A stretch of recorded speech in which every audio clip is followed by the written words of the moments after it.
नमस्कार दोस्तों, मेरे YouTube चैनल पे आपका एक बार फिर स्वागत है। मैं आपको आज जो बात बताने जा रहा हूँ, उसका टॉपिक है ओसीडी के गंदे और परेशान करने वाले विचारों को कैसे रोकें। जी हाँ दोस्तों, सबसे पहले मैं आपको ये बताना चाहूँगा कि बहुत से लोग हमारे क्लिनिक में आकर एक ही सवाल पूछते हैं, डॉक्टर साहब, मेरे मन में बार बार गंदे, डरावने या गलत विचार आते हैं। मैं उन्हें रोक नहीं पाता। क्या मैं गलत इंसान हूं? अगर आपके मन में भी ऐसे ही विचार आते हैं, जैसे किसी को नुकसान पहुंचाने के, डर के, भगवान के बारे में गलत विचार या अचानक अश्लील सोच आना, सेक्स के विचार, तो सबसे पहले एक बात समझ लीजिए आप, ये विचार आपके चरित्र की पहचान नहीं है। ये अक्सर ओसीडी यानी कि ऑब्सेसिव कंपल्सिव डिसऑर्डर की वजह से आते हैं। ओसीडी में दिमाग बार बार अनचाहे विचार पैदा करता है दोस्तों, और व्यक्ति उन्हें हटाने की बहुत कोशिश करता है, लेकिन जितना वह रोकने की कोशिश करता है उतने ही ज्यादा विचार आते हैं। तो आज इस वीडियो में मैं आपको बताने जा रहा हूं कि ओसीडी के गंदे या परेशान करने वाले विचारों को कंट्रोल करने के 5 बहुत ही शक्तिशाली और साइंटिफिक तरीके। अगर आप इन तरीकों को सही तरीके से अपनाते हैं तो धीरे धीरे इन विचारों की ताकत कम होने लगती है दोस्तों। तो सबसे पहली टिप है, विचारों से लड़ना बंद करें। जी हाँ दोस्तों, ओसीडी का सबसे बड़ा नियम है, जितना आप विचारों से लड़ेंगे वे उतने ही मजबूत होंगे। आप उनको उतनी ही ज्यादा फ्यूल देंगे, उतनी ऊर्जा देंगे। इनसे लड़ना नहीं है। मान लीजिए कि आपको कहा जाए अभी 10 सेकंड तक बंदर के बारे में मत सोचिए, एक विचार आपको दिया जाता है, तो क्या होगा, आपके दिमाग में सबसे पहले बंदर ही आएगा। इसी तरह जब आप कहते हैं मुझे ये गंदा विचार नहीं सोचना, नहीं सोचना, तो आपका दिमाग उसी विचार पर फोकस करने लगता है।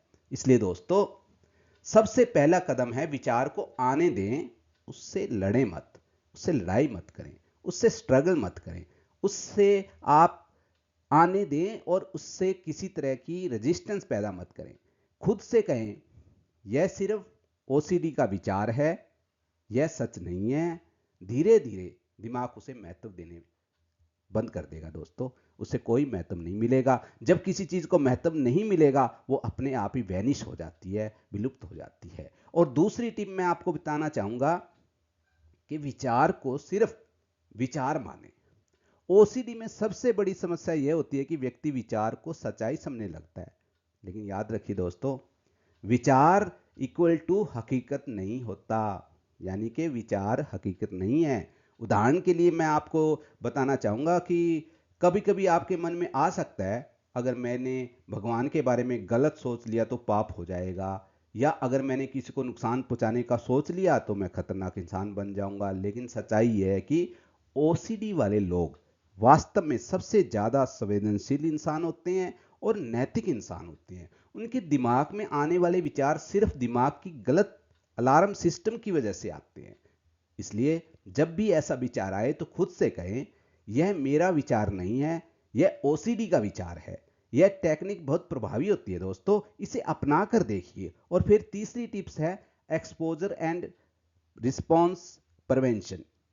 ये टेक्निक ईआरपी कहलाती है दोस्तों। इसमें क्या होता है, ओसीडी का जो सबसे पुराना इलाज है ये, और इसमें होता क्या है, दो चीजें होती है।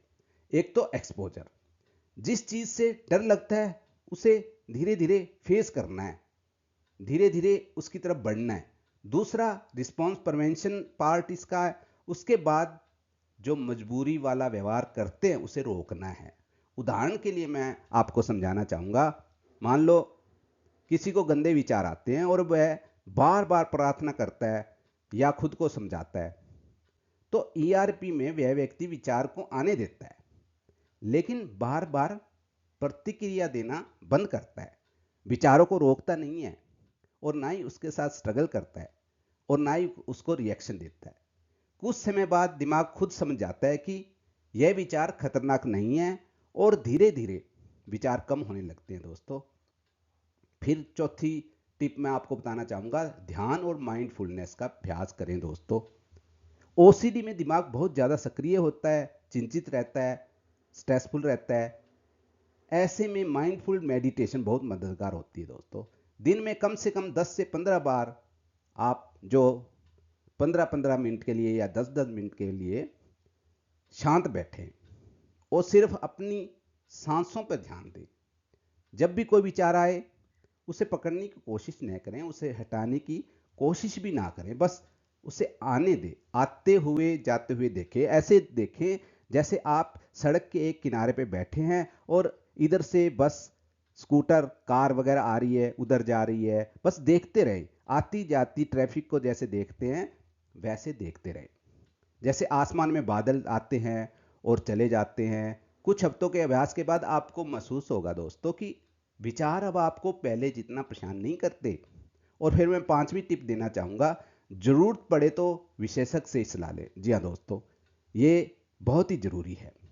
अगर ओसीडी के विचार इतने ज़्यादा आ रहे हैं, बहुत ज़्यादा परेशान कर रहे हैं, जीवन खराब कर रहे हैं, निजी जीवन खराब कर रहे हैं, उसका प्रभाव आपके कामकाज पे पड़ रहा है, दैनिक जीवन पे पड़ रहा है, व्यापार में पड़ रहा है, पढ़ाई लिखाई में पड़ रहा है, तो आपको साइकेट्रिस्ट के पास जरूर जाना चाहिए, क्योंकि ये उसी का इलाज करते हैं और साइकेट्रिस्ट ही इसके स्पेशलिस्ट होते हैं।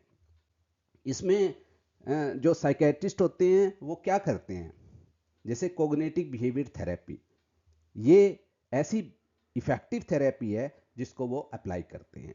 फिर कुछ दवाइयाँ देते हैं।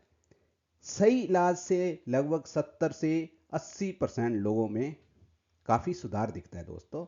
इसलिए शर्माए नहीं, डर की वजह से इलाज टालना नहीं चाहिए दोस्तों।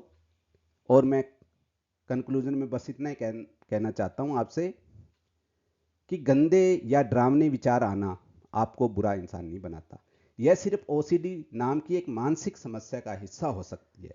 अगर आप आज बताई गई 5 बातों को अपनाते हैं, विचारों से लड़ना बंद करें, विचार को सिर्फ विचार समझें, ईआरपी तकनीक अपनाएं, माइंडफुलनेस करें, जरूरत पड़े तो साइकेट्रिस्ट से सलाह ले लें, तो धीरे धीरे आपके विचार जो आ रहे हैं वो कम हो जाएंगे। दोस्तों, ये मैंने साधारण भाषा में आपको समझाने की कोशिश की है। अगर मेरा प्रयास ठीक लगा तो इसे लाइक करें, सब्सक्राइब करें और दोस्तों के साथ शेयर करें। दोस्तों, थैंक यू वेरी मच।